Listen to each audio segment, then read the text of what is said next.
I'm the Digital Content Specialist at the Office of Workforce Development, and today I'd like to provide an overview of an online software we use frequently for managing projects at our office, and that software is called Basecamp.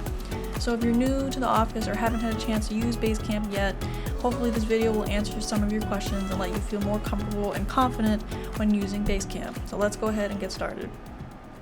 You may have access to Basecamp already, but if you don't, you'll need to request login access from our IT department. You can email them at helpdesk@tcsg.edu for assistance.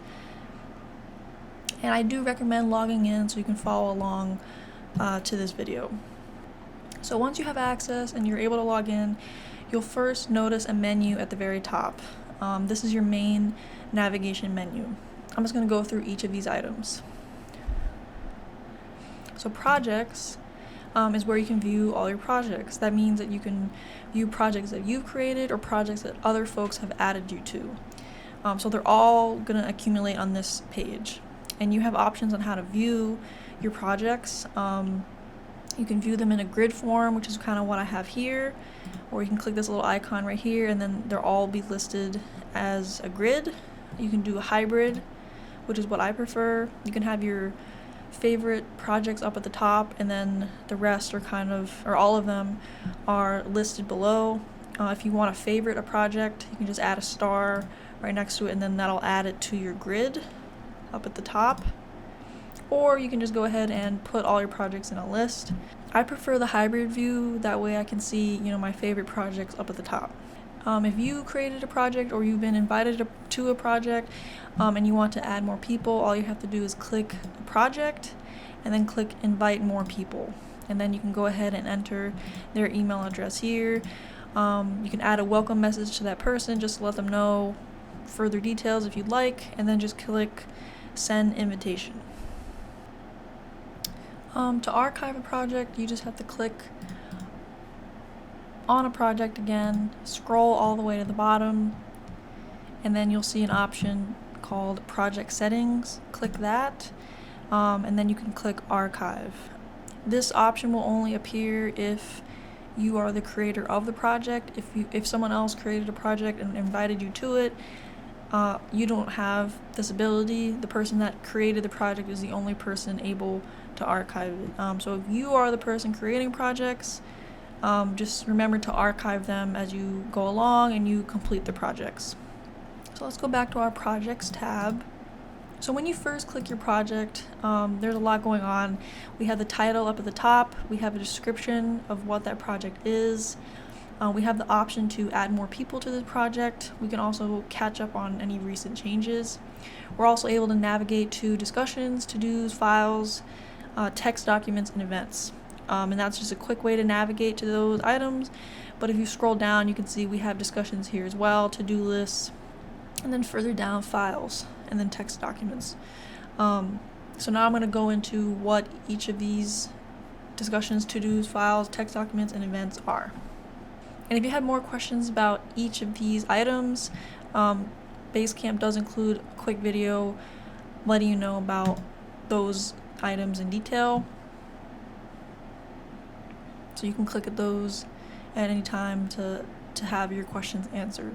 For now, we're just going to click back to your project. And I'm just going to give you a very general overview about what each of these items are.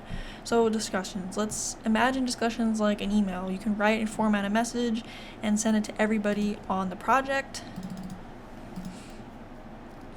You also have the option to send it to certain individuals rather than everyone on the project.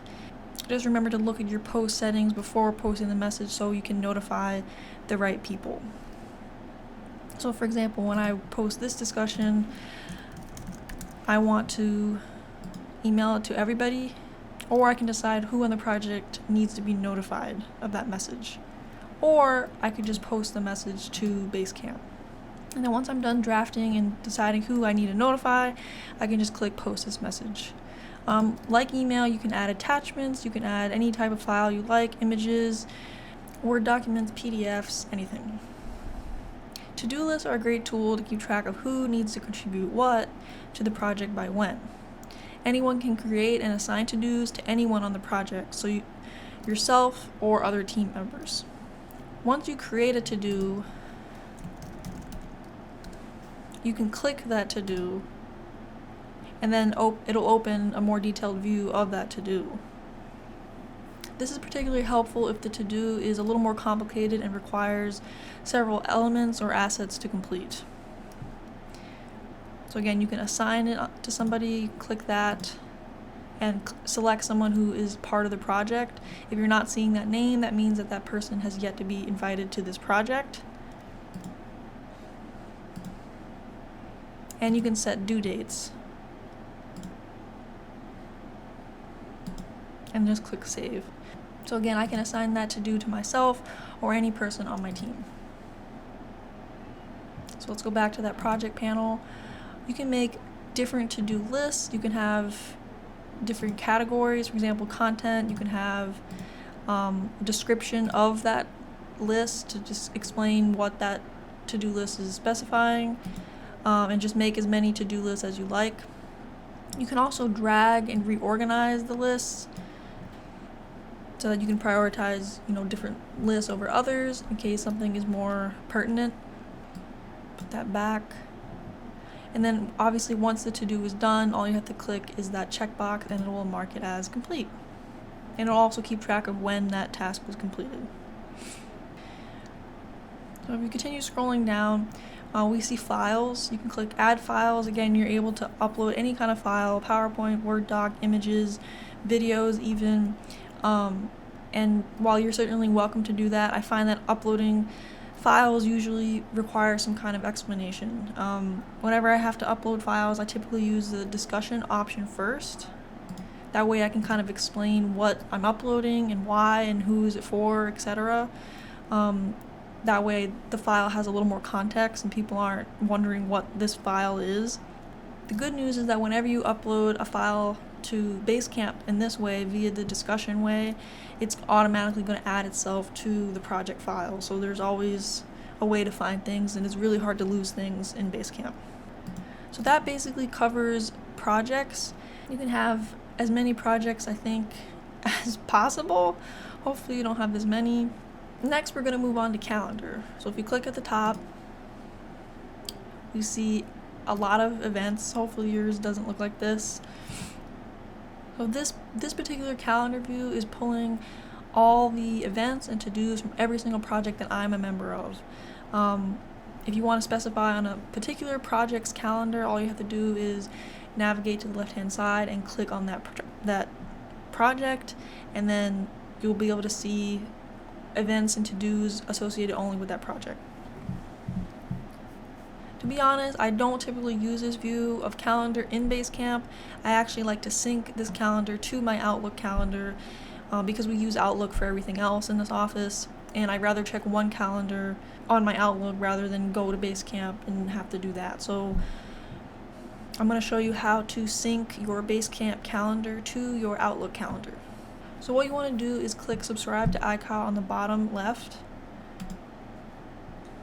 And you can see you can subscribe to a particular project's calendar. Because I want all of my events and to-dos, I'm going to click the one that says subscription link next to all calendars. And I'm going to copy that link that comes up. Great, so I have it copied. Next, you want to go to your Outlook on web browser preferably. I already have mine loaded up. From here, we're going to click Add Calendar, and then Subscribe from Web. Then we just want to paste that link that we have, and you can rename it Basecamp Calendar. And you can also customize the color of that and the icon. I would recommend adding it to My Calendars under your tcsg.edu email address. That way it's just listed underneath your main Outlook calendar. Once you do that, you just want to hit import. So as you can see, now I have a bunch of green events in my Outlook calendar. Because I've already done this, it added a 1 because this is the second time I've done this. But if this is your first time, it'll just say Basecamp calendar. And that's how you sync your Basecamp calendar to your Outlook calendar. So So now we're going to go back to Basecamp. That pretty much covers calendar. Next, we're going to review everything. This one is pretty self-explanatory. It's how you can quickly access any and everything on Basecamp. If you don't have a lot of projects, this could be a great way to find something. However, if you have a ton, like me, it can be a lot to review, and for that reason, I typically don't use this feature. Next on the menu is progress. And so think of progress like your live Basecamp feed of chronological actions that are taken in Basecamp. So you can see who said what each day and in what order. This is a great way to catch up on the discussion and see an overview of what happened yesterday or in the very recent past.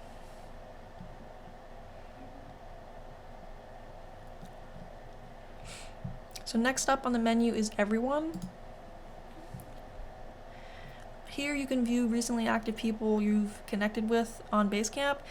You can be connected because you're on the same project. If you click someone's page, for example, I'll click Tyler, I can see all of his recent activity on Basecamp from things he's commented on and to-dos that are assigned to him and when.